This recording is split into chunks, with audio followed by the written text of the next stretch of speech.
হ্যাঁ, ঠিকই শুনছো। আমি যতবার ভিডিও করি অঙ্কুশ ঠিক এক কথাটাই বলে। যাই হোক, দুপুরের এই গরমের রোদে পুড়তে পুড়তে আর একটু সান কিসড হতে হতে আমরা টোটো করে চলে গেলাম আমাদের ডেস্টিনেশনে।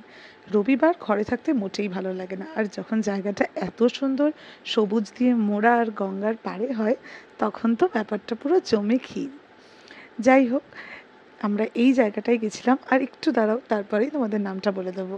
কি সুন্দর একটা বনেদি বাড়ির ফিলিং দেখো, আর পুরো গঙ্গার পাড়ে। যদিও আমরা ভালো একটা সিটিং স্পট পাইনি, কিন্তু জায়গাটার ভিউ পুরোটাই পয়সা ওসুল একদম।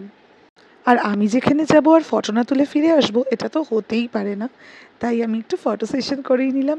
অঙ্কুশকে একেবারেই বসতে দিইনি আমি। আর এই যে, তোমরা যারা যারা জায়গাটার নাম জানতে ইন্টারেস্টেড ছিলে তাদের জন্য, এটা হলো নিহারন্দা গ্যাঞ্জেসের একটা ক্যাফে। এটার নাম হচ্ছে সানসেট ক্যাফে। তবে আমরা যে শুধু ফটো তুলেছি তাই না, আমরা খাওয়া দাওয়াও করেছি। তবে খাওয়া দাওয়ার টেস্ট আমার মোটামুটি লেগেছে, খুব আহামরি কিছু না, একটু প্রাইসি বলা যেতে পারে। তাই তোমরা যদি একটা ইভিনিংয়ের জন্য যেতে চাও যেতেই পারো। তবে আমাদের পেট তো ভরেনি, তাই আমরা ডোয়াজওয়েলাইকে এসে একটু চুচুরপুরুর কিছু খেলাম। তারপরে একটু ফটো তুলে আর একটু ফুচকা খেয়ে আমি মার সাথে বাড়ি ফিরে এলাম। ওকে, বাই।